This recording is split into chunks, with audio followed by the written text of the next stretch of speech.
bagimu. Kau hadir dalam hidupku. Kini ku datang sujud di hadapanmu. Ibadah raya di Ranto, siapa yang memimpin pujian hari Minggu? R. Ada di WA grup kita yang nggak hadir permisi, kecuali si Pian. Dia permisi karena sakit katanya.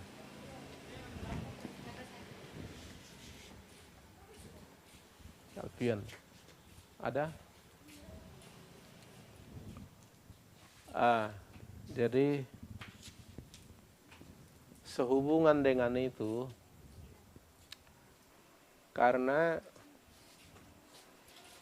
bolak-balik kita sudah belajar komunikasi, disiplin, tapi kayaknya kurang penting dipikir.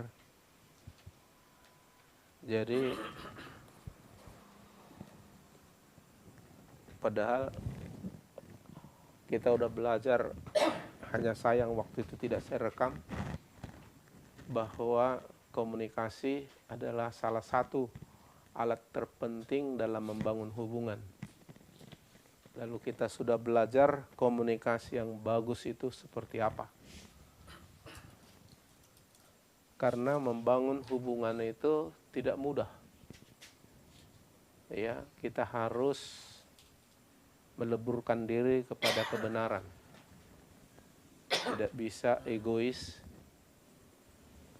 atau kepentingan diri sendiri. Jadi kita beradaptasi dengan kebenaran supaya menghasilkan damai sejahtera. Sebab di mana ada kebenaran, di situ tumbuh damai sejahtera. Kebenaran yang dimaksud adalah kebenaran firman ya, atau Tuhan Yesus, bukan kebenaran diri sendiri. Dan kalau sudah damai sejahtera, enak merajut kesatuan. Satu roh, satu jiwa, satu tujuan ya. Karena itu kunci utama dalam membangun hubungan. Kekristenan itu hubungan, bukan sekedar aktivitas-aktivitas. Makanya hidup kekal itu berhubungan dengan bagaimana hubungan kita dengan Tuhan. Ya, kata mengenal, hidup kekal itu ialah mengenal Dia. Kata mengenal itu dalam bahasa Yunani epiginosko atau ginosko, itu artinya hubungan. Hubungan yang intim, hubungan yang pribadi. Dan itu salah satu kuncinya berkomunikasi dengan baik. Ya, tentu didasari oleh kasih Allah dan kebenaran. Nah, kegagalan banyak orang di situ. Ya. Nah, kita diberi Tuhan sarana prasarana berkomunikasi dengan Dia. Lewat doa, lewat pujian penyembahan, lewat baca Alkitab. Ya, kalau itu pun tak kita lakukan, lalu bagaimana kita membangun hubungan? Iya. Juga terhadap sesama. Iya. Makanya Rasul Paulus dalam memenangkan jiwa-jiwa dia bilang, aku seperti orang Yahudi di tengah-tengah orang Yahudi. Tidak mesti jadi Yahudi, tapi dia coba berhubungan, berkomunikasi dengan berbagai cara untuk bisa mengkomunikasikan Injil. Seperti itu ya. Tentu adaptasi yang dilakukan Paulus adalah dalam koridor kebenaran. Itu yang kurang memang banyak di gereja dan di kita sampai sekarang masih kurang. Ya, nampak itu dalam kehidupan keseharian kita, hubungan anak dengan orang tua dengan anak, suami dengan istri, gembala dengan jemaat dan sebaliknya dan semua sangat kurang. Padahal komunikasi ini perlu sangat dipelajari. Makanya sampai ada saudaraku, perguruan tinggi khusus fakultas dalam komunikasi, ya, bahkan ada departemen itu ya, karena itu penting. Nah, di sini kita sangat perlu belajar, apalagi kita sudah pemimpin, walaupun dalam kapasitas tertentu. Jadi sangat dituntut dari kita bagaimana ya membangun hubungan. Pertama tentu dengan Tuhan, yang kedua dengan tim, yang ketiga tentu mengkomunikasikan apa yang perlu untuk membangun jemaat. Nah, kalau di situ kita nggak terlatih, kita hanya sur sendiri. Kita hanya membangun ego kita diam-diam. Melayani itu keluar kita dari zona nyaman kita, keegoisan kita, karena kasih menyeret kita ke sana, karena kebenaran meremukkan kita secara ego ke sana. Jadi, dan itu fatal saya lihat, ya, sangat fatal. Kenapa? Itu tadi banyak hal, ya kan? Dan itu perlu belajar. Ya, makanya sampai sekarang suami istri udah berpuluh tahun pun, sudah punggung pun, belum pandai berkomunikasi. Karena itu nggak bisa terbangun sendiri, itu harus dibangun. Makanya dikatakan berusahalah hidup damai dengan semua orang. Nah, kan dasar untuk hidup damai kan kebenaran. Nah, salah satu kebenaran dikomunikasikan lewat kata-kata, lewat sikap, lewat tindakan, dan berbagai cara tentu dikomunikasikan. Ada bahasa syarat, ada bahasa isyarat, ada bahasa tubuh, dan banyak bahasa untuk mengkomunikasikannya. Nah, jadi kalau kita nggak melatih dari diri kita, lalu bagaimana kita melayani? Ya, kita harus keluar tadi dari zona nyaman keegoisan kita. Kita harus diremukkan oleh kebenaran. Jadi kasih itu menyeret kita keluar dari keegoisan. Kebenaran itu meremukkan kita, bukan tentang aku lagi, tentang kebenaran. Dan kebenaran yang kita praktekkan memerdekakan. Kebenaran yang kita pakai itu menguduskan. Kasih yang kita pakai menyempurnakan hubungan. Makanya kalau saudara nggak komunikasi dengan Tuhan, saudara nggak akan berubah. Saudara akan tetap dirimu sendiri. Nah, itu sebabnya sangat disayangkan. Saya lihat di sini kendala kita sangat kuat, ya kan? Jadi sehingga tidak mensupport dalam hubungan itu, tidak saling mensupport karena tidak saling mengerti, karena tidak ada komunikasi. Malah sebaliknya iblis memakai kelemahan itu, kekurangan itu menjadi gap, bahkan menjadi alat untuk saling melukai, prasangka.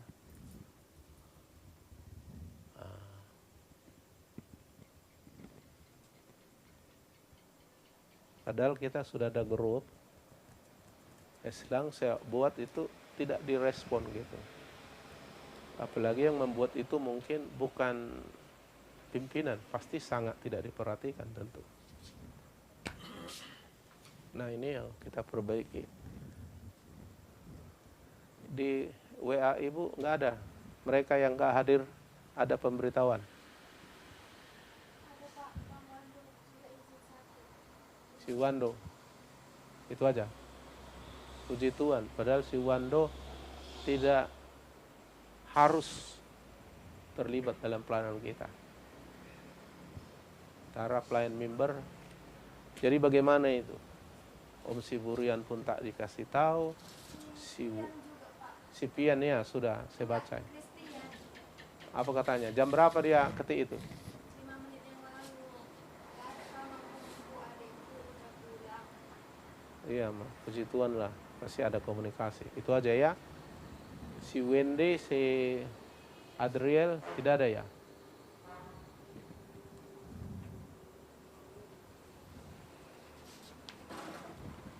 Oke. Eh, supaya belajar, saya harus agak berdisiplin ini. Untuk hari Minggu, kau ikut hari Minggu melayani musik? Apa kau? Kau ikut hari Minggu melayani? Nggak ikut ya? Hari Minggu hanya main keyboard. Balik kau belajar, minta daftar. Kau usah dipakai semua alat musik.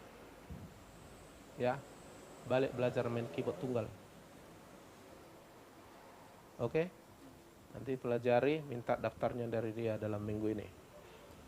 Ya, nggak usah naik panggung. Ya. Padahal kita sudah bilang hari Sabtu wajib ikut 2 puasa, kalau tidak mampu minimal ikut 2. Itu pun tidak. Jadi saya pikir ke depan itu hanya mau tampil-tampilan. Tidak.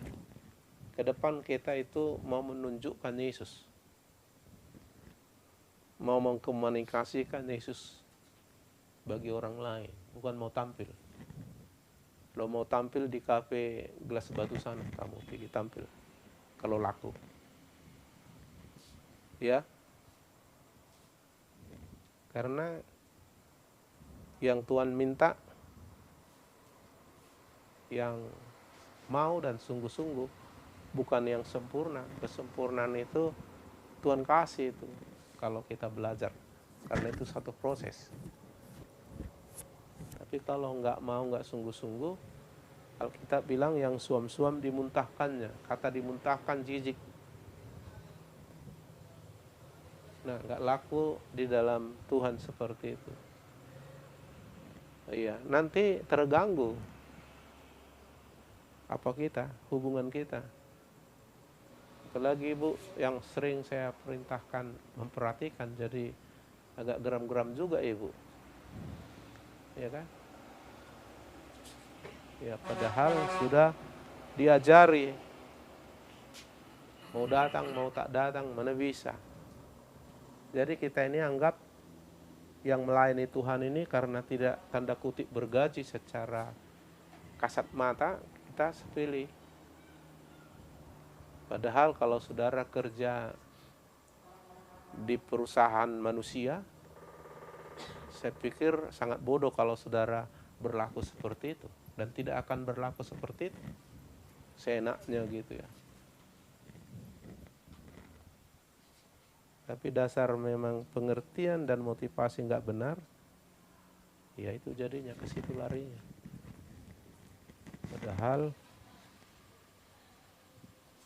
melayani itu ekspresi kita mengikatkan diri sama Tuhan dan mengatakan kita mengasihi Dia. Ekspresi penyembahan kita itu ketaatan ya. Jadi sia-sia nanti kita.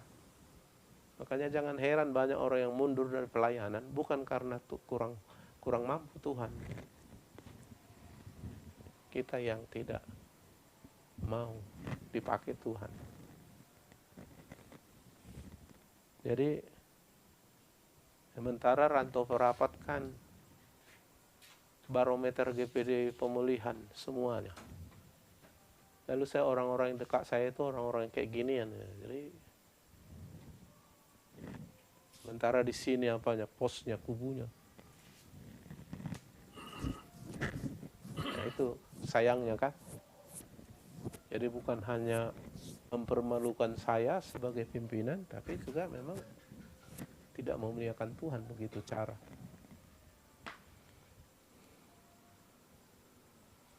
Jadi gak boleh seperti itu lagi.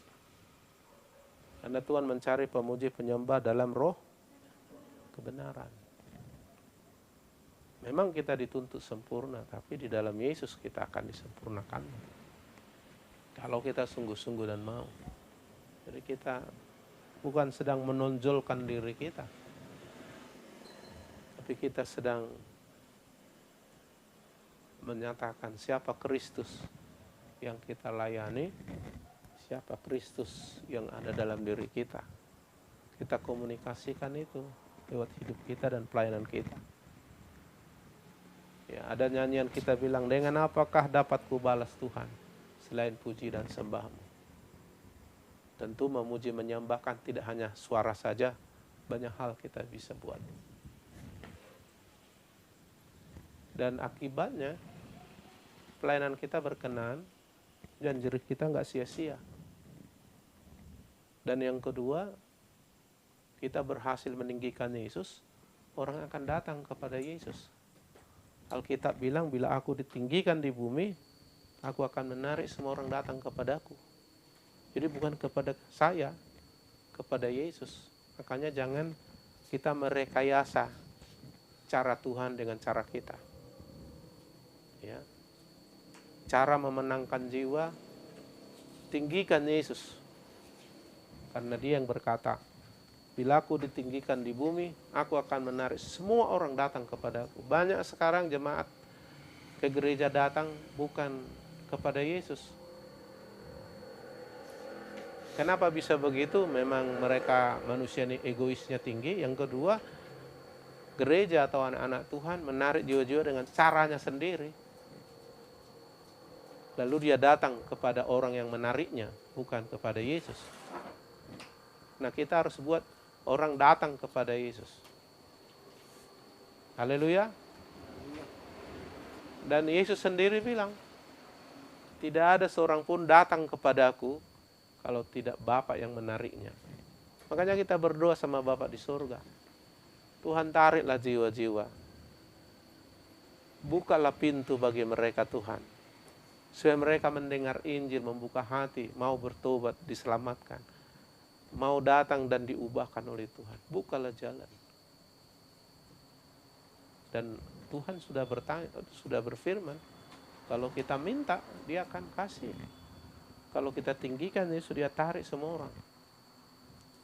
Setelah puluhan tahun saya melayani, banyak kali jemaat ini akal-akalan datang sama Tuhan. Sedikit aja motivasinya salah, pasti ketahuan nanti. Banyak kesia-siaan yang terjadi. Dan kita sudah lihat itu di pelayanan kita, ya kan? Dan itu nggak bisa. Ibarat menembak, saya punya tembak. Sedikit aja 0,0001 mili dari sini ke tembok sana sudah ada 1 meter itu selisihnya dari sasaran. Jadi harus akurat. Nah, bagaimana supaya akurat? Nah, disinilah kita komunikasi dengan Tuhan sehingga roh dan firman-Nya menuntun kita akurat, gak meleset. Sehingga perjalananmu berhasil dan beruntung. Banyak yang sia-sia sekarang pelayanan orang. Sia-sia. Tuhan gak mau yang model begitu. Nanti akhirnya kita salahin Tuhan, salahin gereja. Biasanya kan gitu kan, kalau nggak Tuhan gereja lah. Tak adanya, percumanya aku ke gereja, percumanya gitu. Padahal tabur tuenya, ya kan? Ada yang kebetulan. Jadi nggak bisa. Apalagi saya mau memimpin GPD ini, jadi ragu saya maju ini kalau begini ceritanya. Seolah-olah saya tidak kasih binaan. Hanya mungkin karena saya nggak marah-marah barangkali ya. Harus pukul-pukul meja, bentak-bentak, baru takut gitu. Ya, saya pikir tak usah dihajar, cukup diajarin. Amin. Iya. Saya tidak mau orang takut, tapi orang taat. Tapi karena nggak digitu-gituin, sepilih jadinya. Iya. Jadi berulang-ulang terus terjadi begitu di kita. Dan ini kesalahan besar kita selama ini.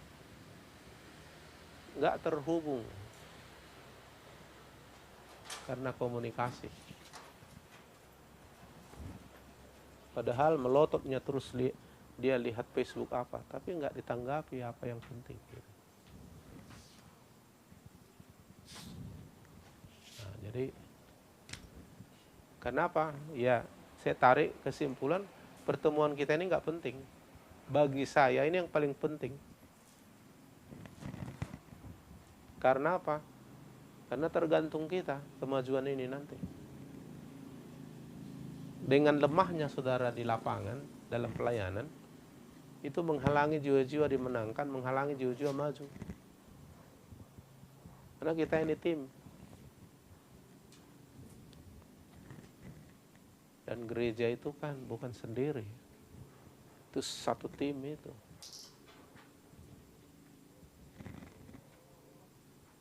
Nah, jadi kita harus bersinergi kalau istilah lain. Saling memberi support. Saling melengkapi. Memakai potensi yang ada, dikomunikasikan lewat pertemuan kita, lewat pelayanan kita. Jadi kalau gini-gini, omong doang aja saya pikir kita nanti kan. Ya, ditambah lagi kelemahan kita yang belum selesai-selesai. Iya. Jadi ini yang sangat kurang di kita. Dan itu memang sangat perlu segera kita bangun ya. Karena kalau satu keluarga tidak ada komunikasi kan ada masalah di keluarga itu. Kalau komunikasinya jelek kan memang besar masalahnya kan. Tapi keluarga yang indah, bahagia itu komunikasinya enak. Berarti sudah berlaku di situ kasih dan kebenaran. Nah gereja pun sama, karena keluarga kita unit paling kecil dari gereja. Gereja itu unit terbesar. Selnya keluarga, gereja itu sudah tubuhnya gitu.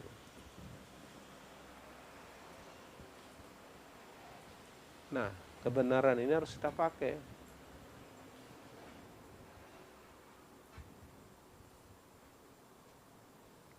Tuhan pun tak mengampuni kita kalau kita nggak minta ampun. Nah, kalau kita minta ampun kan kita komunikasikan diri kita dengan benar. Kita dilihat Tuhan sadar, kita mengaku kita mau berubah, lalu kita berdoa Tuhan. Dengan segala ekspresi penyesalan dan air mata barangkali. Nah itulah namanya pertobatan. Kalau kita nggak minta ampun sama Tuhan, mana diampuni kita? Nah kan komunikasi. Kenapa? Karena kita mau membangun hubungan dengan Tuhan. Kita tidak mau kehilangan Dia. Kita tidak mau jauh dari Dia. Kita mau kembali memperbaiki hubungan kita dengan Dia. Karena komunikasi memperbaiki hubungan atau merusak hubungan. Iya. Jadi tidak boleh satu arah, harus dua arah. Itu sebabnya Tuhan mau mendengar apa yang kita katakan, tapi kita harus mau mendengar apa yang dikatakan Tuhan. Ya contohnya Yohanes pasal 15 ayat 7. Jikalau kamu tinggal dalam aku dan firmanku tinggal dalam kamu, berarti kita mendengarkan, meresponi apa yang dikatakannya dan pribadinya. Lalu dikatakan mintalah apa saja yang kamu kehendaki dan kamu akan menerimanya. Nah, kita diresponi Tuhan. Jadi kalau kita terkonek dengan Tuhan, tinggal dalam aku dan firmanku tinggal dalam kamu, lalu Tuhan berkata, mintalah apa saja yang kamu kehendaki, kamu akan menerimanya. Jadi Tuhan mau begitu. Dan itulah dasar kita juga dalam membangun pelayanan. Dengan mudah kita nanti mengkomunikasikan Kristus kepada orang lain. Iya. Seperti itu ya.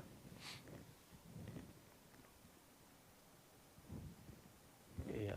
Jadi ini penting. Dan itulah makanya Tuhan bilang kita mengasihi dan kita menerima kebenaran. Kebenaran menumbuhkan damai sejahtera, kasih membangun, menyempurnakan. Nah, itulah yang kita pakai modal mengkomunikasikan diri baik kepada Tuhan maupun kepada orang lain. Kita mulai dari kita dulu. Nah, gereja itu tempat kita dilatih Tuhan supaya kita berhasil di marketplace, di lapangan kehidupan sehari-hari. Kalau enggak, hanya beragamanya kita di gereja, kita suci-suci, baik-baik, hebat-hebat nampaknya. Di lapangan kita sama dengan mereka nanti. Justru kebenaran, kasih, terang, kekuatan dari gereja kita bagikan di tengah-tengah kehidupan kita.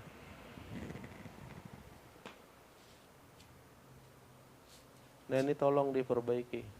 Makanya saya mau mengurangi diri pertemuan komsel gabungan, komsel murni.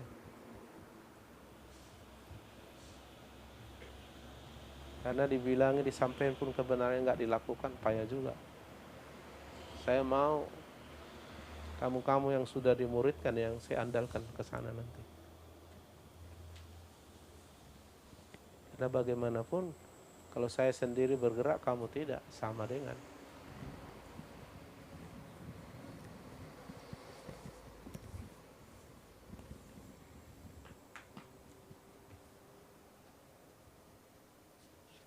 Iya. Jadi fokus kita Tuhan dan jiwa-jiwa. Amin. Sebagai anak Tuhan, sebagai pelayan Tuhan, itunya fokus kita. Tuhan dan jiwa-jiwa.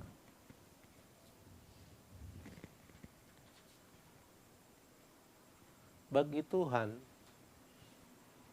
jiwa-jiwa itu mahal. Kalau kita mengerti hati Tuhan. Mahal.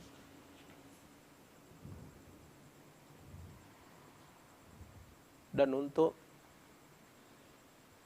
menebus manusia itu, Tuhan begitu susah. Harus jadi manusia, mengosongkan diri, memikul dosa dan sebagainya. Dan Tuhan percayakan kita untuk rekan sekerjanya, kan, memperkenalkan namanya, meninggikan namanya, dan memberitakan Injilnya. Itu makanya sulit memenangkan jiwa kalau bukan karena Tuhan. Sulit. Kalau membawa orang datang ke gereja, banyak orang bisa. Tapi kalau betul-betul membawa dia sampai lahir baru, bertobat, mengikut Yesus, itu tidak gampang. Ya, tidak gampang. Jadi kalau saudara nggak mengalami proses itu, maka bagi saudara jiwa-jiwa itu tidak mahal. Ya, kalau saudara mengerti proses itu, ternyata mahal. Itu makanya saya bilang harga dirimu seharga nyawa Yesus. Mahal sekali, bukan emas perak. Makanya kalau kita nggak sungguh-sungguh melayani yang sudah ada atau yang sudah diantar Tuhan kayak kita, nah itu bukti kita nggak tahu kalau bagi Tuhan jiwa-jiwa itu sangat mahal. Dan untuk karena itulah, karena hati, pikiran seperti itulah, banyak anak Tuhan memberikan dirinya melayani Tuhan. Sampai dapat panggilan khusus pergi ke hutan Irian Jaya, meninggalkan Amerika, meninggalkan Australia, pergi jadi misionaris, meninggalkan pekerjaannya, memberikan diri ke pelayanan. Kalau bukan karena itu, mustahil. Nah, mereka adalah orang-orang yang menangkap hati Tuhan. Kalau kita nggak punya hati Tuhan, memang ya semuanya hanya seperti pekerjaan aja, kan. penting selesai pekerjaan ini, ya udah gitu. Tapi kalau kita menangkap hati Tuhan, tidak. Jiwa-jiwa itu harus diperjuangkan sampai selamat. Bahkan Rasul Paulus bilang, aku sakit bersalin supaya kamu lahir baru, kira-kira gitu artinya. Dalam mendewasakan jiwa-jiwa pun, dia katakan, sekali lagi aku sakit bersalin supaya rupa Kristus nyata dalam kamu, katanya. Di situ 2 kali dia berkata sakit bersalin. Nah, jadi bagi Rasul Paulus, jiwa-jiwa itu sangat mahal. Maka memberitakan Injil untuk keselamatan jiwa-jiwa bagi dia keharusan. Maka dia berkata, celakalah aku kalau aku tidak memberitakan Injil. Nah, bagi kita perkataan itu nggak pala ada artinya kalau kita nggak menangkap itu. Makanya ada orang sampai bersafaat, sampai nangis-nangis, meraung-raung dia, sampai berpuasa dia, demi keselamatan orang-orang yang dilihatnya, yang ditunjukkan Tuhan untuk diselamatkan. Dan saya sering mengalami itu. Dan memang itu hati Tuhan. Ya, kalau saudara malah bikin tersandung orang lain, waduh, ngeri kali itu.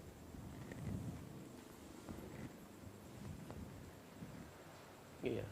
Makanya jangan kita pakai cara-cara kita membangun gereja. Itu membangun gerejamu. Kalau membangun gereja Tuhan, cara Tuhan lah. Untuk menyelamatkan keluarga Nuh 8 orang, Tuhan harus memberitahu apa yang harus dilakukan membangun bahtera. Kasih tahu ukuran semua. Dan itu lama sekali si Nuh membangun itu. Karena harus tepat seperti apa yang Tuhan mau. Bisa saja asal dibuatinya kan. Tapi itu yang menyelamatkan dia kan, bersama keluarganya.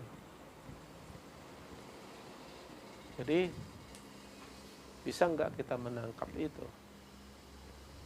Jadi bagi kita Tuhan dan jiwa-jiwa itu orientasi fokus kita.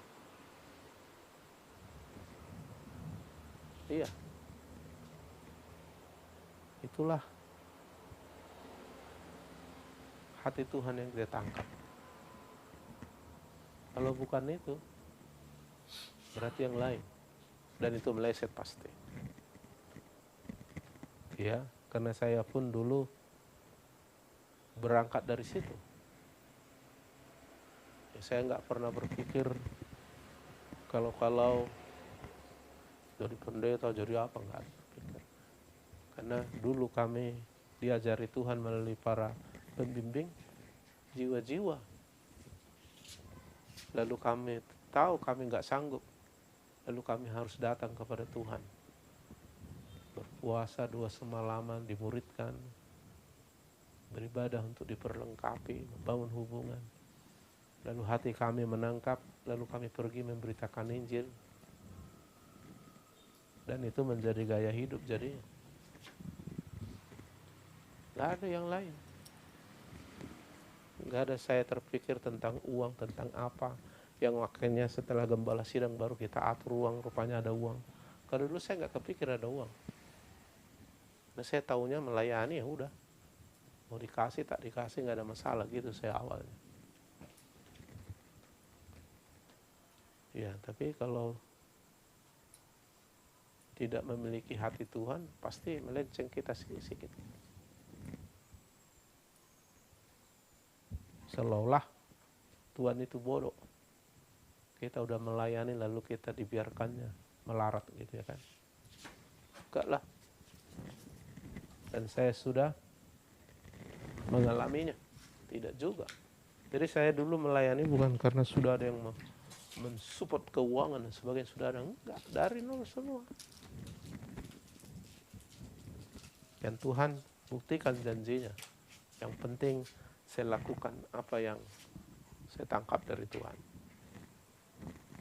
Makanya seperti itulah Tuhan mendidik saya, maka seperti itu saya ajak saudara supaya murni gitu loh. Banyak sekarang orang nggak murni lagi. Nggak murni. Pakai sensasi di duniawi kan. Enggak lah. Kalau itu motivasinya bukan untuk memuliakan Tuhan, percuma itu nanti saudaraku. Iya. Jadi kita nggak mau seperti itu karena kita udah tahu, udah diajari Tuhan gitu. Pasti sia-sia juga kalau nggak seperti yang Tuhan mau kita sampaikan. Sia-sia kita nanti. Karena setiap pekerjaan orang akan diuji dengan api kan katanya kan. Nah, mana yang murni itu yang Tuhan izinkan. Iya. Jadi Tuhan mau memang pelayanan kita ke situ gitu. Makanya saya tidak terlalu obsesi terus banyak gitu. Obsesi saya adalah kita bertumbuh secara benar dengan kualitas lalu melipat ganda. Itu obsesi saya. Jadi orientasi fokus kita Tuhan. Makanya saudara bangun hubungan dengan Tuhan pribadi. Karena saudara nggak akan sanggup ya, komunikasi dengan Tuhan. Bangun hubungan. Yang kedua, jiwa-jiwa. Baik jiwa-jiwa yang belum kita jangkau atau jiwa-jiwa yang sudah dipercayakan. Mahal bikin itu, jangan bikin itu murah. Mahal itu.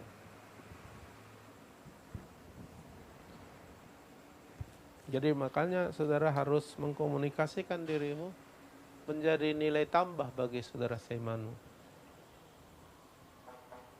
Menjadi inspirasi, motivasi bagi orang-orang kita layani. Menyatakan Kristus. Sementara kita bertumbuh terus. Iya. Karena dua kemungkinan, makin banyak orang makin maju atau makin banyak makin gaur. Iya kan? Makin banyak pelayan makin gaur karena nggak bisa diatur kan? Padahal harusnya enggak.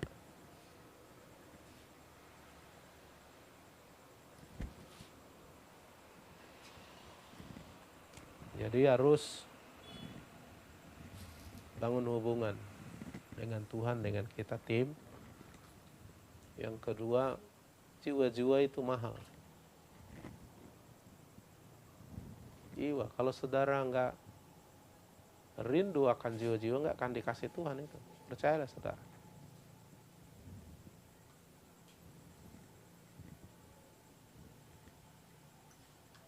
Hanya lapar haus, makanya Tuhan kasih. Kita enggak lapar haus akan jiwa-jiwa dimenangkan, enggak dikasihnya itu. Karena dikasihnya pun saudara akan lewati. Atau sudah dikasih, saudara akan tunjangkan itu supaya terjatuh dia. Makanya ngapain? Makanya dikasihlah sama orang yang memang rindu gitu. Jadi jiwa-jiwa, baik yang belum selamat, mintalah sama Tuhan. Supaya Tuhan kasih hatinya sama hatimu.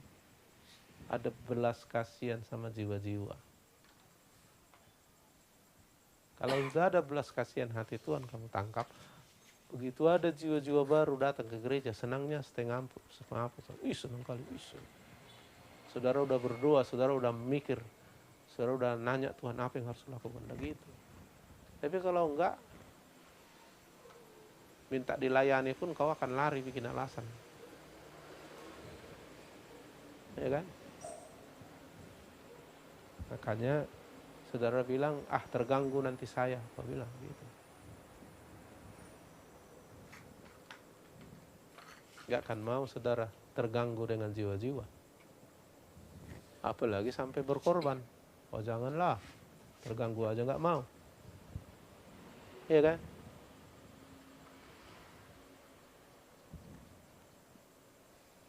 Memang kita terganggu.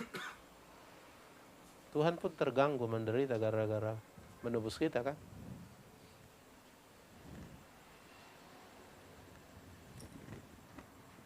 Iya.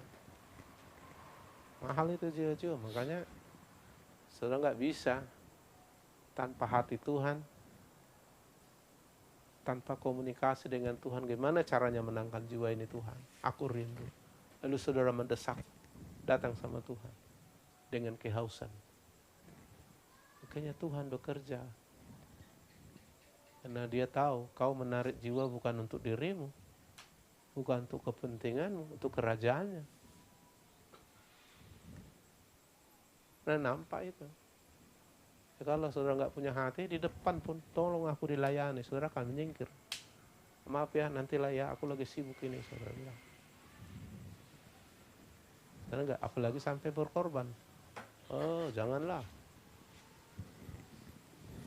Makanya payah dihubungi saudara. Coba saya dulu, kapanpun Anda menghubungi kecuali saya tinggali. Kayak online aja Bapak ini, enggak. Memang saya lagi tidur itu. Kadang-kadang malam-malam, di atas kepala aku bikin HP ku. Aku mau belajar keluar dari ini. Dokter aja punya sumpah. Walaupun kadang-kadang yang dibicarain nggak terlalu penting kan. Tapi mahal. Kadang-kadang saya harus berlutut mendoakan dia di tengah-tengah kengantukan yang hebat. Nah, saya mau belajar. Jiwa-jiwa itu mahal. Dan kalau bukan kita lagi menolong mereka sama Tuhan, siapa lagi? Dan dia percayakan kita. Nah, hanya orang dipercaya yang dapat dipakai Tuhan.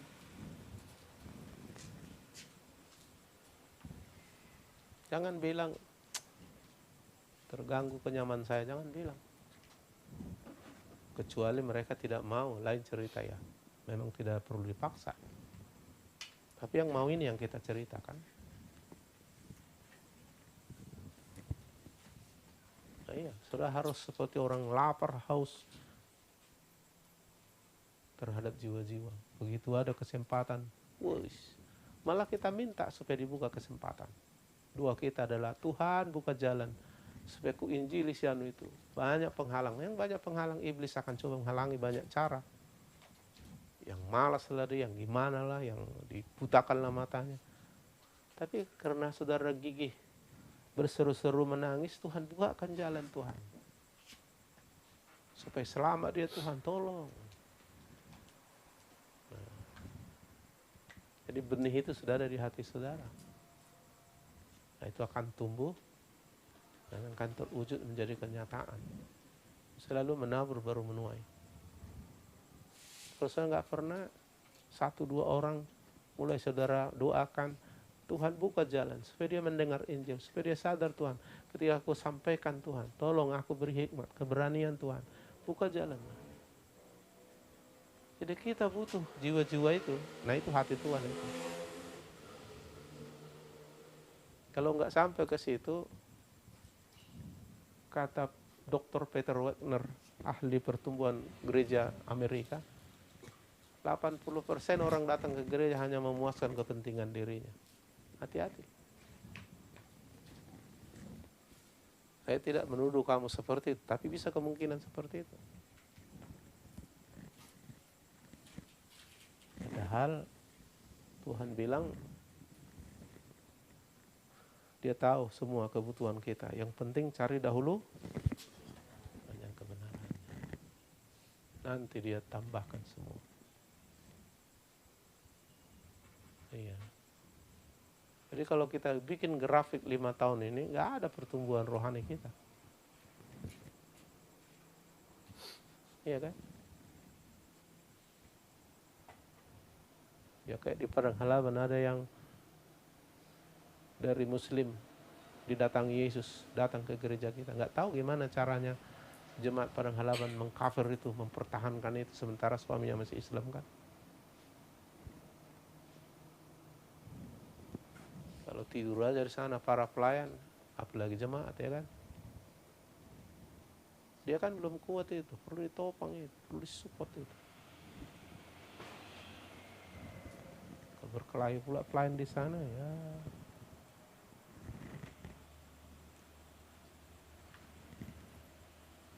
Banyak jiwa-jiwa.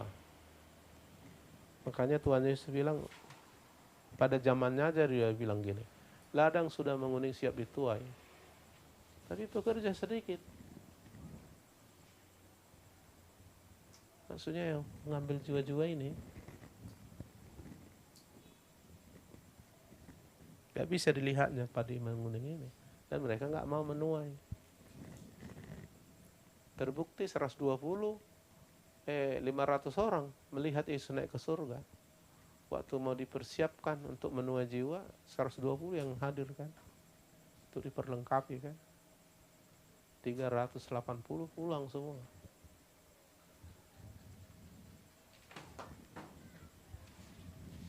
Nah, yang 120 inilah yang siap menuai kan.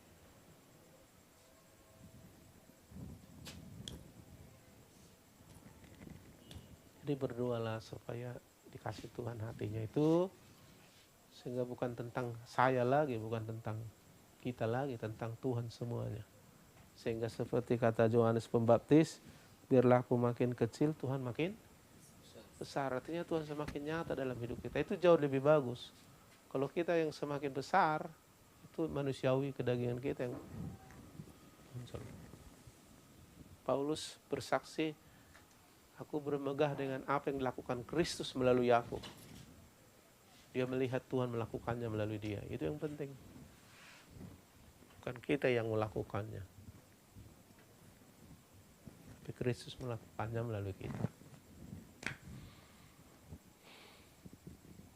Ayo. Ketika kau memimpin pujian, itu tentang Tuhan dan tentang jiwa-jiwa. Ketika kau singer, pemain musik, berkhotbah, itu tentang Tuhan dan jiwa-jiwa dimenangkan, diperlengkapi. Bukan tugas yang penting selesai memimpin pujian. Yang penting saya ikuti aturan ya. Ada 2 puasa datang saya. Gitu. Enggak, harus ada yang kita kejar. Itulah hati Tuhan. Jangan buat pelayanan ini tugas. Saya sebagai pendeta, saya tidak mau buat pelayanan ini tugas. Kalau tugas ya namanya kayak apa itu? Kerja kita di kebun ya tugas ya, kerjakan ya kan. Enggak. Makanya pelayanan bukan pekerjaan, tapi pelayanan itu adalah apa? Beban kita akan kebutuhan jiwa-jiwa dimenangkan. Itu kalau bukan untuk itu, berarti tentang kita lah ya kan? Iya. Kayak yang datang-datang sering, asal udah ada masalahnya datang, minta didoakan, ya nggak apa-apa. Tapi sampai kapan seperti itu? Nah, kita harus doakan sampai dia tersadar nanti. Saya layani, walaupun belum lurus motivasinya. Perlu didoai dia, supaya dibuka pikirannya. Nah, kita udah mulai buka pelayanan ini, kan ada kesulitan ya. Kelompok orang Nias, sulit kan? Nah, lalu kalau sudah sulit bagaimana? Disitulah kita tahu kita nggak mampu, kita nggak bisa. Nah, disitulah saudara menjerit-jerit sama Tuhan di 2 puasa, sehingga saudara butuh 2 puasa. Melebihi kebutuhanmu akan masalahmu lagi. Kau dibawa lebih dari situ. Itunya. Tuhan nggak bisa Tuhan, tolonglah Tuhan. Buka jalan Tuhan, buka pikirannya. Supaya dia bertobat, supaya dia menerima Injil. Jangan dipaksa-paksa, tapi dia rindu. Tolong Tuhan. Nah, gitu. Padahal kita nggak dikasih apa-apa, nggak digaji kita untuk lakukan itu. Memang bukan tentang itu. Ini tentang kita dengan Tuhan ini. Dan jiwa-jiwa yang kita rindukan diselamatkan. Kita nggak mau dia terhilang. Atau sudah dikasih Tuhan lalu kita lepas begitu aja. Kita bertanya sama Tuhan. Makanya timbullah ruh doa kita. Situlah Tuhan kasih hatinya nanti sama kita. Lalu heranlah kita. Kenapa sampai menangis aku ya? Kenapa sampai mengerang ya? Nah itulah hati Tuhan. Bukan tentang dirimu lagi. Udah tentang Tuhan dalam dirimu. Nah itu akan menyempurnakanmu. Ya, kalau tentang kesenangan saya pikir banyak akal-akalan nanti kita bikin ini. Layanan ini.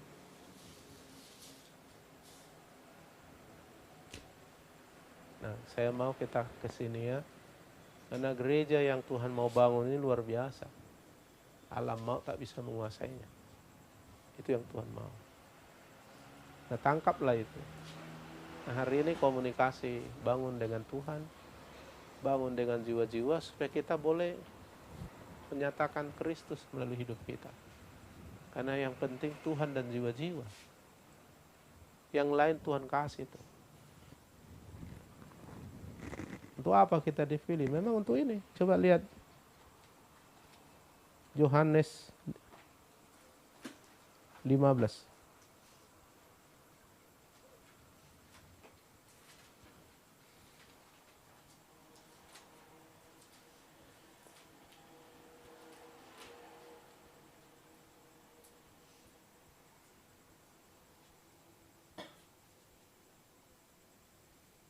Ayat 16.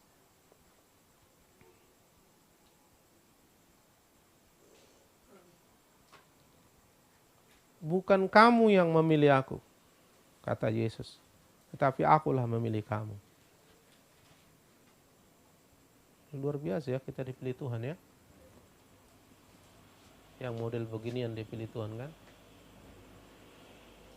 Jadi kalau enggak kita hargai lagi, dipilih si Jokowi aja kita jadi ajudan udah enak kali ya. Ini Tuhan memilih kita. Aku telah menetapkan kamu. Dilantiknya kita ditetapkan. Supaya kamu pergi melayani. Memberitakan aku dan firmanku. Iman itu timbulkan dari berita firman. Berita Yesus.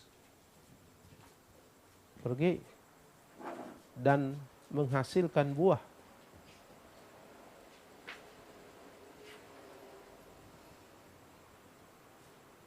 Dan buahmu itu tetap atau terus continue.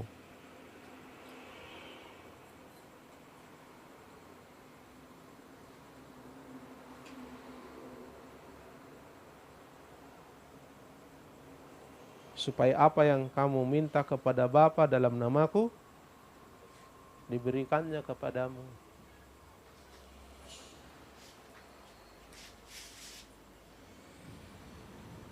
Kasihnya itu nanti.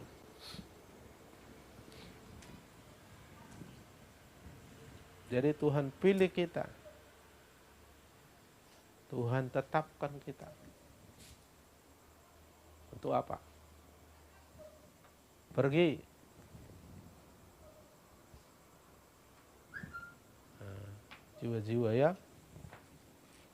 Supaya kita bawa dia kepada Kristus. Itu hasilnya, buahnya. Dan terus kita berbuah. Dan apa saja yang kita minta pasti dikasihnya.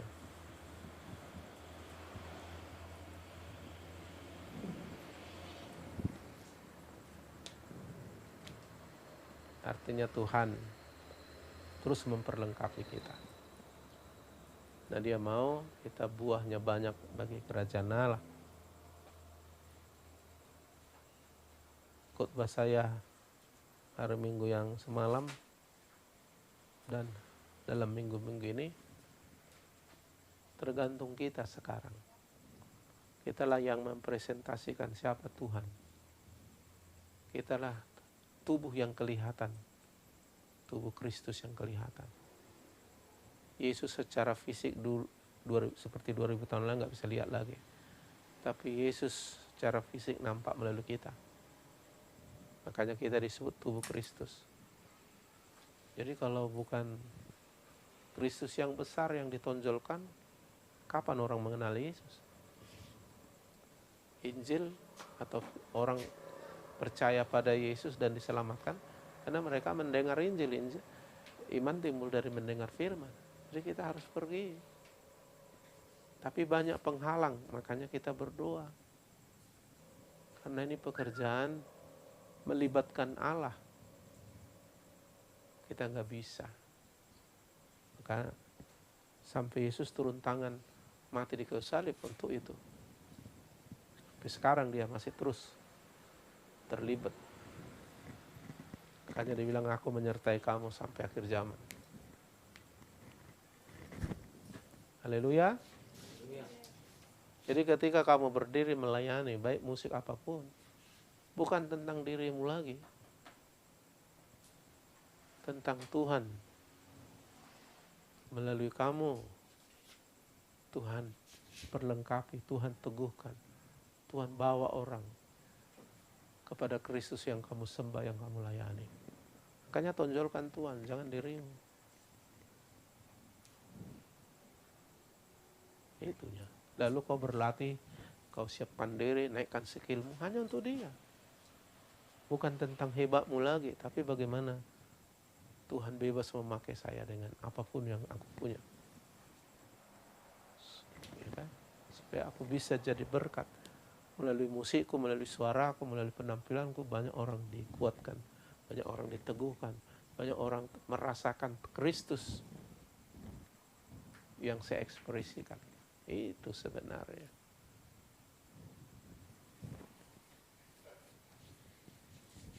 Kalau bukan itu berarti tentang dirimu. Lalu orang puji-puji, hebat itu dia, luar biasa mimpin pujian dia. Lalu saudara puas dengan itu. Hati-hati, jadi sombong nanti saudara. Kalau nggak ada dimenangkan jiwa, hebat apa kita? Hah? Saya khotbah dengan lompat-lompat, jungkir balik, salto-salto, satu tak ada dimenangkan jiwa. Untuk apa itu? Hah? Apa itu? Salto-salto, atraksi. Sedang apa? Sedang bermain teater di depan. Lalu orang kagum-kagum, kotak-kotak lihat kita, hebat katanya. Satu pun tak bertobat. Lalu tentang siapa kau tampilkan? Makanya pernah kita evaluasi di sini. Waduh,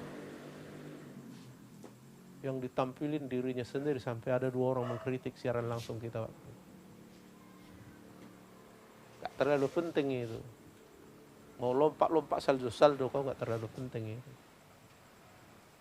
Tapi bagaimana kau mengkomunikasikan Kristus sehingga orang dilengkapi, dikuatkan, ditarik kepada Kristus dan bertobat dia ketika merasakan bagaimana kau begitu mengasihi, begitu mencintai Tuhan lewat pelayananmu. Itu yang penting. Soal jengkrak-jengkrakmu itu gak penting sama Tuhan itu. Kadang-kadang kita ini Pentakosta banyak bermain emosi. Bahasa roh berlapak-lapak. Ntar lagi udah peot. Banyak munafik kita ini Pentakosta ini. Olah kata. Aku gak suka aku terlalu menonjol kita bahasa roh. Apalagi pelayanan kita kan sudah mulai kita buka untuk semua. Gak penting orang dengar bahasa roh dari pelayanan. Lagi orang-orang Katolik HKBP, ya aduh hatanihum katanya. Ekspresikan aja Tuhan, gak perlu kau mencak-mencak, lompat-lompat, salto-salto. Apa itu buat itu? Kalau Roh Kudus bilang, ya pasti ada akibatnya sama orang, ya kan? Ya, ekspresikan aja Tuhan, gak usah buat-buat. Lagi sampai dilebih-lebihkan kan?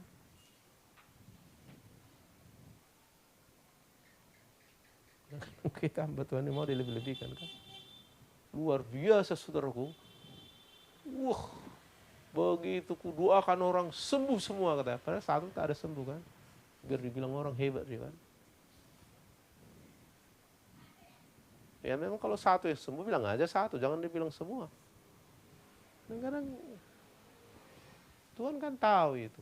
Iblis pun tahu.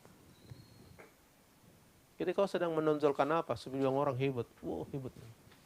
Oke lah, orang bisa kau tipu. Kau usah ditambah-tambahilah. Tujuanmu apa? Sebilang orang hebat. Bukan. Tujuan kita supaya bilang Tuhan itu hebat. Kayak mana caranya kita mengkomunikasikan Tuhan itu hebat?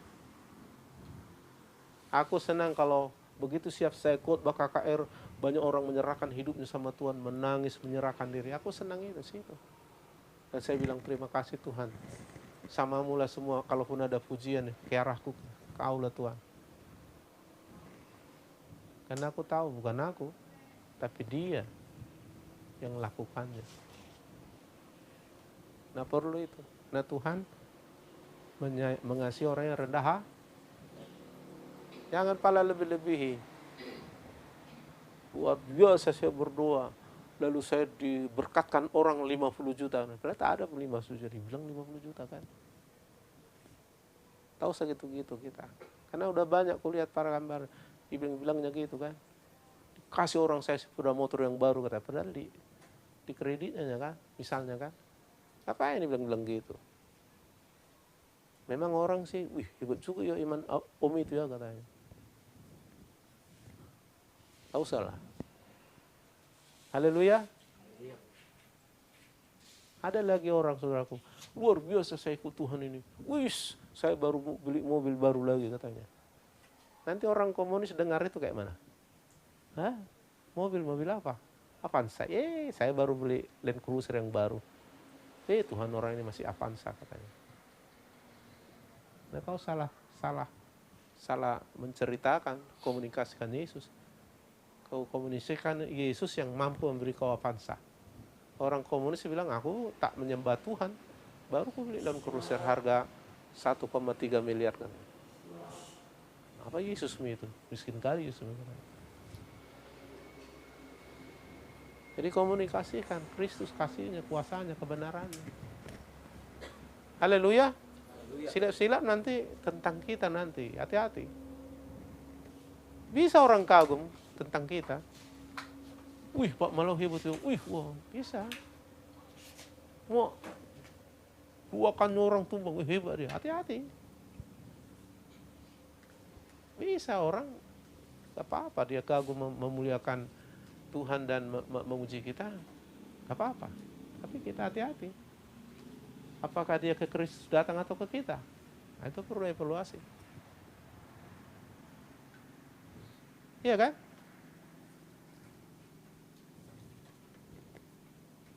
Haleluya. Tapi tidak salah kau main musik begitu rapi, begitu akurat, nggak salah itu. Tapi bukan supaya kau dapat pujian. Wih, dia lah si apa itu? Si Mikael main bass itu, wih luar biasa dipuji-puji kau kan. Lalu naiklah kupingmu. Lalu agak jual-jual mahal lah kau nanti disuruh main bass.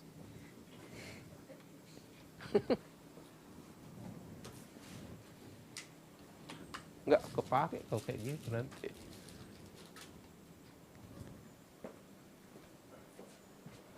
Enggak. Bikin yang terbaik. Haleluya. Jadi jangan tonjolkan tentang dirimu, tentang apa yang kau capai, tentang apa yang kau terima, apa yang kau alami. Jangan tonjolkan dirimu. Semua karena Kristus. Karena kita mau menarik orang kepada Yesus. Karena kalau kita tinggikan Yesus, ditarik orang datang sama Yesus. Itulah pertobatan yang sejati. Kalau gara-gara kita nyari ikut, belum sejati itu. Nah itu. Makanya saya jarang mau berusaha, saya tidak terlalu mau diidolakan orang. Jadi saya berusaha tidak menonjolkan diri dalam semua hal. Iya.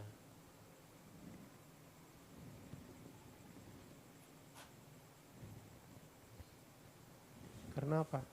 Karena itu nggak penting. Yang penting bagaimana saya kalau ada kesempatan menonjolkan Kristus, saya berusaha ke sana. Banyak orang bertobat, banyak orang dilengkapi, dikuatkan. Jadi kebutuhan akan jiwa-jiwa dimenangkan, diperlengkapi. Itu yang menjadi sasaran kita. Nah, jadi bukan soal ini, soal hebatnya kita, bukan. Tapi soal hebatnya Tuhan dalam kita mempengaruhi orang lain supaya datang pada Yesus, supaya taat sama Tuhan, supaya diberkati, supaya disembuhkan. Ya. Itu ya. Kalau kita semakin dalam tentang Kristus, semakin dalam orang nanti terbawa oleh kita kepada Kristus. Kalau kita dangkal, Kristus yang kita kenalkan hanya sebatas kesembuhan, hanya sebatas berkat, sedang kali itu nanti orang. Maka kita bawa mereka. Seperti Rasul Paulus bilang, memimpin bangsa-bangsa kepada ketaatan. Nah, saya pun rindu kita semua ke sana. Amin. Iya. Saya mau sebelum bulan 2, karena kalau Tuhan percayakan kita memimpin GPD ini, makin gak boleh main-main kamu lagi. Artinya kamu harus betul-betul siap. Jangan istilah kata orang Tanjung Balai, manyomak. Tahu manyomak? Kalau manyomak ini, budak nih katanya. Merudu-rudu ti. Sering kepala awak. Mana si anu nggak ikut puasa? Mana si anu nggak ikut latihan? Mana si anu terlambat? Mana ada nggak WA datang? Kenapa nggak datang? Manyomak itu. Kalau pasukan Gideon nggak diikutkan itu, kayak gitu. 300 saja cukup katanya. Manyomak mangarudu 3 meter lebih tiba lau. Ala petet tahun di mana kan? Harus seperti tentara, siap sigap. Haleluya. Dan Tuhan pasti berkati kita dengan cara gitu. Kita utamakan kerajaannya, ya kerajaannya akan mensuplai semua apa yang kita butuh. Kita kan pegawai surgawi, pegawai kerajaan Allah yang maha tinggi, yang punya langit dan bumi, bukan main-main. Makanya nggak kere kita. Iya kan? Keren kita.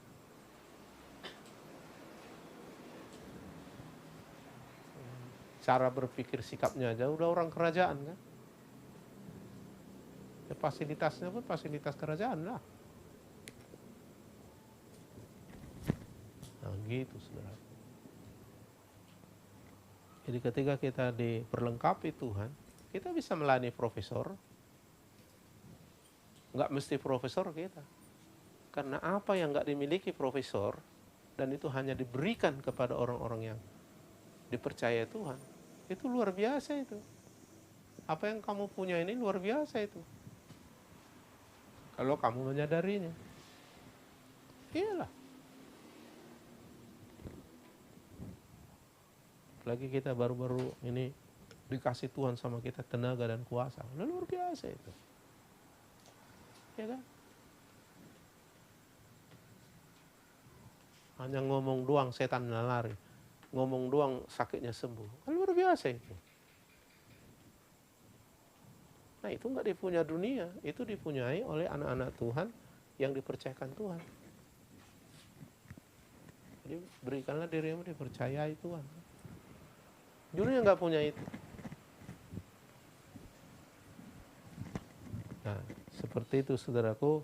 Inilah pelayanan. Jadi jangan saudara pikir, aku kan singernya. Enggak. Aku kan hanya main keyboardnya. Enggak. Kau sedang mempresentasikan Tuhan. Ada pengaruh.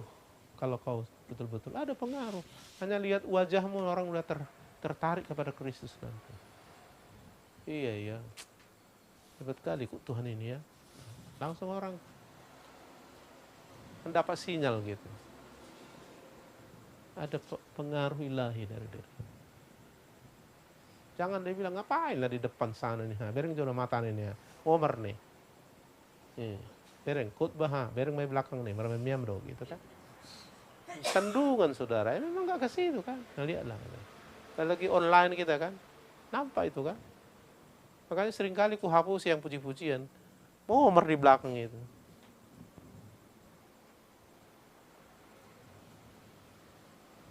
Tonton berapa ribu orang gitu kan. Lihatin orang itu semua mata lihat kan. Apanya pelayan orang ini? Elit ya. Kayak nggak di hatinya yang nyanyi itu kan. Nampak orang itu kan punya roh juga kan. Dari mana? Merjaki nih pola sama nih. Ayo saya doga gitu. Karena orang terpaksa ngelihat kita kalau nggak kita tampilkan Kristus. Iya kan? Saudara harus bisa, orang nggak melihat saudara, melihat Kristus. Kayak Tuhan dia begitu. Jangan sempat dilihatnya kancing baju yang putus itu satu. Iya apanya ini katanya. Kristus. Saya pernah dibilang orang, "Ih Pak, waktu Bapak di depan itu, kayak malaikat Pak." Katanya. Adik saya yang namanya si Charles dulu waktu saya melayani Padang Halapan, dia dilawat Tuhan habis-habisan dia, lalu dia buka mata. Wih, abang waktu abang gini, wih, kayak ada sinar dari tangan abang gitu. Wah, saya terharu dengan Tuhan, luar biasa ya. Jadi tentang Tuhan gitu. Haleluya. Jangan dilihat orang bereng mana, kan? Bereng mana kan? Kodok-kodok ibana katanya kan? Untung gak disorting jelas. Kan ada kadang-kadang kan, kalau multimedia udah lengkap kan disortingnya. Katanya kan, lihat orang lagi kata, maaf. Ayo cuma isi dong katanya. Apa katanya. Gak mengekspresikan Tuhan, ada gitu. Makanya aku bilang, karena kebanyakan di shot apa ini kan, ke depan. Nampak semua yang gak sungguh-sungguh itu situ. Apalagi tim pemimpin pujian yang di Jakarta yang sudah bagus orang itu, geleng-geleng kepala. Karena yang tampil kau, nampak kaunya gitu. Nggak Kristus yang nampak. Coba Kristus yang nampak. Hebat ya. Luar biasa anak Tuhan ini ya. Aduh Tuhan luar biasa kau Pak. Nah, berarti sudah bukan kita lagi kan? Kristus yang kita tampil. Nah, itulah yang penting. Nah, jiwa-jiwa diberkati, jiwa-jiwa diperlengkapi, jiwa-jiwa datang kepada Kristus gara-garamu. Nah, kau sudah memuliakan Tuhan. Akan banyak jiwa-jiwa dipercayakan sama kita nanti kalau kita mau. Berbagai cara. Coba dipakai di Padang Halaman itu. Gak ada yang kita injili dia kan. Islam dia selama ini. Tiba-tiba dapat mimpi dia Yesus datangi. Datang ke gereja kita. Coba bayangkan kalau kita nggak layani dia gitu lagi. Nah kalau kita doa lagi nanti, ada lagi nanti cara-cara Tuhan. Kalaupun nggak bisa tembus dengan cara yang wajar kita pakai nginjilin mereka, bisa aja cara Tuhan. Dan kita begitu mereka datang, kita udah siap. Nah, Tuhan suka itu. Bagi Tuhan, harga satu jiwa lebih berharga dari apa? Dari apa?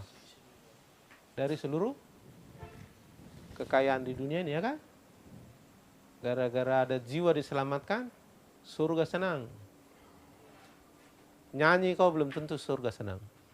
Ya kalau nyanyi nggak dalam roh, fals pula. Jangankan surga, orang pun palak dengar kau. Tapi kalau kau menangkan jiwa, bertempuk sorak semua surga, gempar surga. Itulah hebatnya pengaruh. Tapi untuk ke sini, mari kita diremukkan menjadi hidup dalam Jadi kalau kamu tinggal dalam aku dalam kamu, katanya maka kamu berbuah banyak seperti ranting tinggal pada pokok. Ya udah. Makanya bangun hubungan dengan Tuhan. Lalu kita saling mensupport di sini. Saling melengkapi, saling mensupport. Pemain gitar memberi energi kepada pemimpin pujian. Pemimpin pujian memberi energi kepada pemain drum. Bukan masih ngak-ngakan. Bisa kok. Ada pemain keyboard dulu, namanya Marubun Sinaga, waktu sama saya. Saya kasih energi sama dia, kasih energi. Jadi enak gitu, saling support kami gitu. Saya beri dia, artinya semangat seolah-olah dia jadi pandai gara-gara saya kasih dia energi positif. Saya pun jadi semakin semangat menyembah ketika dia kasih melalui musiknya energi ke saya gitu. Nah itu kalau udah sampai begitu, ini terlambat datang latihan, palaklah dulu. Tak ada memberi energi kan. Baru sepala dia nggak terlambat, dia ngomel kan. Woi disiplin lo woi disiplin woi kata. Padahal baru sekali dia nggak terlambat kan. Tak ngasih energi ini. Terus dia yang ngerepot kan. Nah, jadi gimana supaya saling memberi? Karena itulah kita.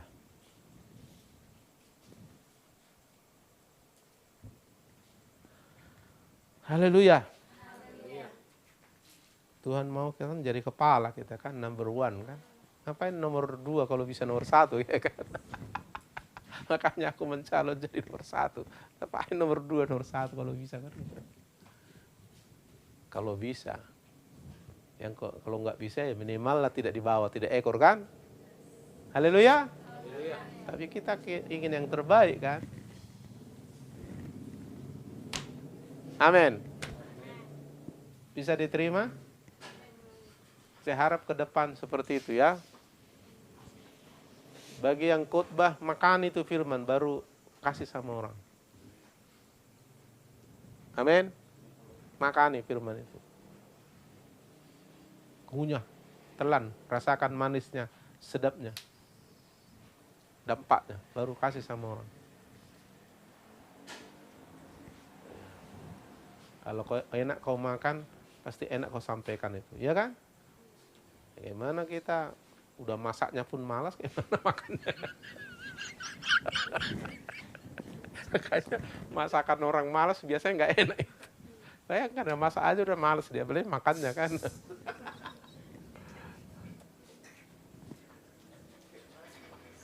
Tapi aku pernah bikin orang jadi ikut makan, padahal tadi nggak ada niat makan. Sedap kali kulihat makannya, ikut aku makan katanya. Iya, jangan makin nggak selera orang makan kan. Begitu juga makan itu firman, puji-pujian itu juga makan enak. Kalau kau sendiri nggak enak, woi enak ini woi, kau bilang padahal kau sendiri nggak enak kan. Kan noko-noko itu kan, makanlah enak ini, kau nggak makan, enggak ya, tapi enak makanlah katanya.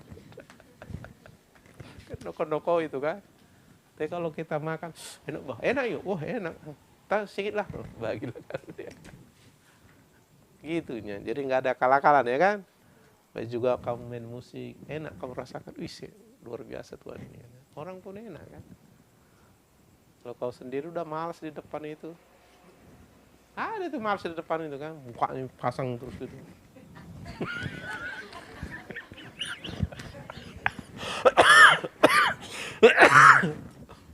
Itu namanya manyoma itu. Ngapain ke depan ini kata jemaat lah kan. Bu Hinen nyobain gimana katanya. Jadi bikin enak lah ya kan. Makanya makan nikmati. Haleluya. Kalau kita nikmati firman, kita nikmati Tuhan, nikmati doa, terpengaruh orang. Kayak enak kali kamu berdoa itu. Datanglah, enak, memang enak kan.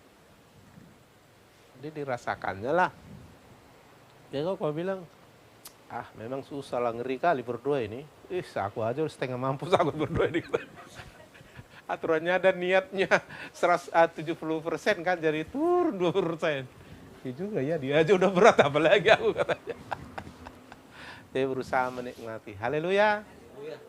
Nah, jadi itu ya, supaya ke depan kita menjadi inspirasi, motivasi, memberi energi yang bagus. Ya, saya pun begitunya. Aku berusaha khotbah itu enak. Enak kurasa, aku nikmati. Ya kalau ada orang menganggap nggak enak, ya nggak nyambung ya. Kalau aku enak kali kurasa. Hari Minggu semalam lebih sejam aku khotbah. Enak kurasa. Makin lama makin kuat. Padahal sebenarnya fisikku, tahannya aku berdiri ini setengah jam ini udah gitu saya secara fisik kan. Karena nggak laku makan kan. Tapi enak, makin lama makin enak. Sempat saya menduakan orang mentransfer tenaga kuasa. Iya, dalam Tuhan itu bisa semua terjadi. Haleluya. Nah, jadi saya harap kita nikmatilah Tuhan, nikmati apa yang Tuhan percayai, dan bagaimana menikmatinya, ya mari datang sama Tuhan ya. Kita nikmati persekutuan kita ini penting ini. Ya, kita saling, kita butuh, ya maka kita nanti bisa menjawab kebutuhan orang lain supaya mereka datang pada Kristus. Haleluya.